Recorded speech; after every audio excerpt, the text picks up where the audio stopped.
Ready பண்ணிடு.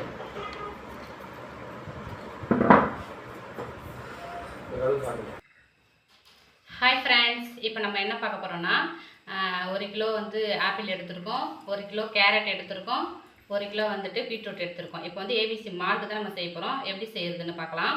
இப்போ அந்த காய்கறியெல்லாம் நம்ம அலசி வந்து சீவி எடுத்துருக்கோம். சரிங்களா? சீவி மிக்சியில் போட்டு நல்லா ஃபைன் பேஸ்ட்டாக அரைச்சி வச்சுருக்கேன். சரிங்களா? அதுக்கப்புறம் வந்து பார்த்திங்கன்னா 200 கிராம் பாதாம், 200 கிராம் முந்திரி, ஒரு 50 கிராம் வந்து பிஸ்தா எடுத்து வச்சுருக்கிறேன். அதுக்கப்புறம் ஒரு 20 கிராம் வந்து ஏலக்காய் போட்டு நம்ம வறுத்துக்கலாம். இப்போ வந்து பாதாமும் பிஸ்தாவும் போட்டு லேசாக வந்து வறுத்து எடுத்துக்கலாம். இப்போ வந்து கூடவே நம்ம 200 கிராம் முந்திரிலாம் சேர்த்து போட்டுக்கலாம். இது கூட வந்து பார்த்திங்கன்னா ஒரு 20 கிராம் அளவுக்கு ஏலக்காய் போட்டுக்கலாம். போட்டுட்டு கொஞ்சம் ஒரு சூடேற அளவுக்கு ஒரு 2 நிமிஷம் வறுத்து எடுத்துக்கலாம். இது வந்து இப்போ வந்து பார்த்திங்கன்னா நம்ம இதை வந்து வறுத்து எடுத்தாச்சு. சரிங்களா? இதை வந்து நல்லா ஆற விட்டுட்டு நம்ம வந்து நைஸாக அரைச்சி எடுத்துக்கலாம். அதுக்கப்புறம் வந்து பார்த்திங்கன்னா நல்லா இரும்பு கடாய் வச்சுருக்கேன், நல்லா பெரிய கடாய் வச்சுருக்கேன். சரிங்களா? இதுக்கப்புறம் நம்ம அரைச்சி வச்ச இந்த பேஸ்ட்டை வந்து நம்ம சேர்த்துக்க போகிறோம். சேர்த்துட்டு கூடவே வந்து நான் 3 கிலோ நாட்டு சர்க்கரை எடுத்திருக்கேன். ஒரு கிலோன்றதுனால 3 கிலோ காய்கறி அந்த இது இருக்குது, ஆப்பிளும் கேரட்டு பீட்ரூட் இருக்குது. அதனால் 3 கிலோ வந்து நான் நாட்டு சர்க்கரை எடுத்துக்கிறேன். அதை வந்து நம்ம இப்போ சேர்த்துக்கலாம்.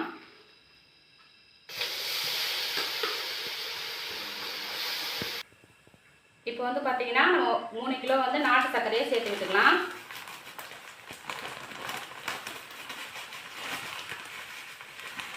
இது வந்து 1 கிலோ.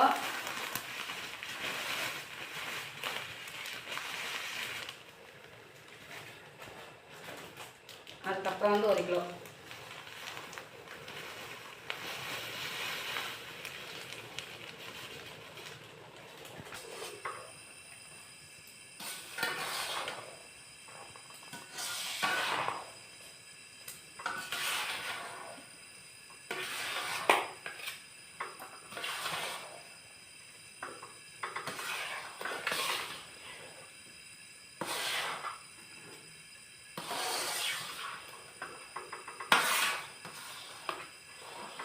இப்போ வந்து பார்த்திங்கன்னா நம்ம நல்லா வந்து கலந்து விட்டுட்டோம்.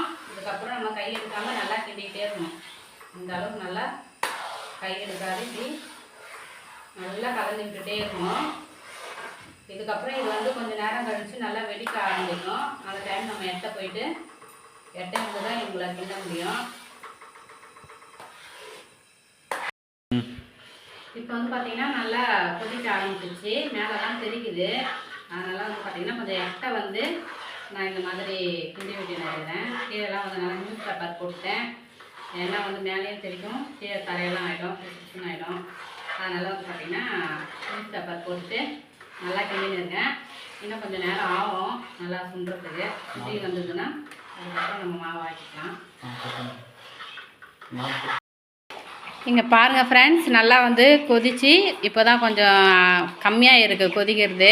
எங்கள் பையன் வந்து கையில் வந்து நல்லா கவர், சேஃப்டிக்கு வந்து நல்லா கவர் மாட்டிட்டு எனக்காக கொஞ்சம் ஹெல்ப் பண்ணுடா சொன்னேன், ஹெல்ப் பண்ணிகிட்ருக்காரு. இதுக்கப்புறம் இன்னும் கொஞ்சம் அந்த நம்ம அந்த மால்ட்டு வந்து இன்னும் கொஞ்சம் நல்லா சுண்டி வரணும். சரிங்களா? சுண்டி வரும்போது நான் மறுபடியும் பார்க்கலாம்.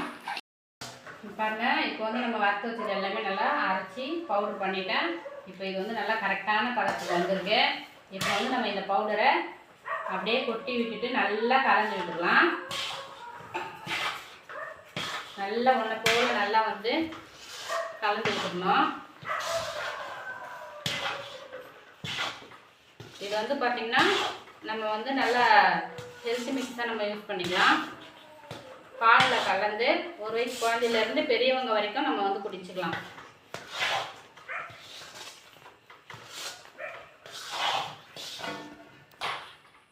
பாருங்கள் ஃப்ரெண்ட்ஸ், அவ்வளோதான், நம்மளுக்கு வந்து ரெடி ஆகிடுச்சு. நம்ம வந்து இப்போ இறக்கி ஃபேன் காற்றுல வச்சு நம்ம கிண்டிகிட்டே இருக்கணும். ஆறுற வரைக்கும் நம்ம கிண்டிகிட்டே இருந்தால் தான் நம்மளுக்கு வந்து மாவாக கிடைக்கும். அப்படியே வச்சுட்டக்கூடாது. அப்படியே வச்சுட்டோம்னா நல்லா வந்து ஜாம் மாதிரி ஆகிடும். சரிங்களா? அவ்வளோதான், நல்லா வெந்து வந்துடுச்சு, நல்லா சுருண்டிடுச்சு பாருங்கள். அவ்வளோதான். சரிங்களா? நம்ம வந்து இதுக்கப்புறம் கீழே இறக்கி வச்சு நல்லா வந்து நம்ம கிண்டிகிட்டே இருக்கலாம். இப்போ வந்து பார்த்திங்கன்னா நம்ம 2 பேராக வந்து கலந்தால் தான் இது வந்து கலக்க முடியும்.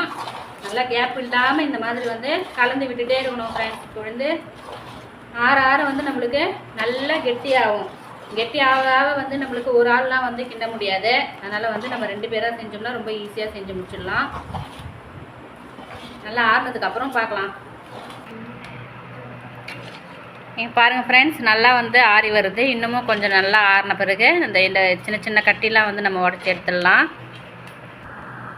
பாருங்கள் ஃப்ரெண்ட்ஸ், நல்லா உதிரியாக நம்மளுக்கு நாட்டு சக்கரை மாதிரியே வந்திருக்கு மால்ட்டு.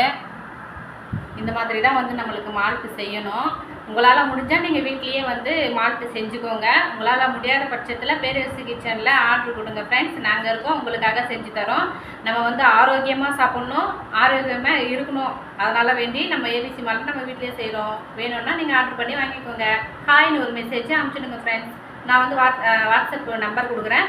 அதில் வந்து நான் வீடியோவோட கமெண்ட்டில் வந்து பின் பண்ணிடுறேன் ஃப்ரெண்ட்ஸ். பாய்.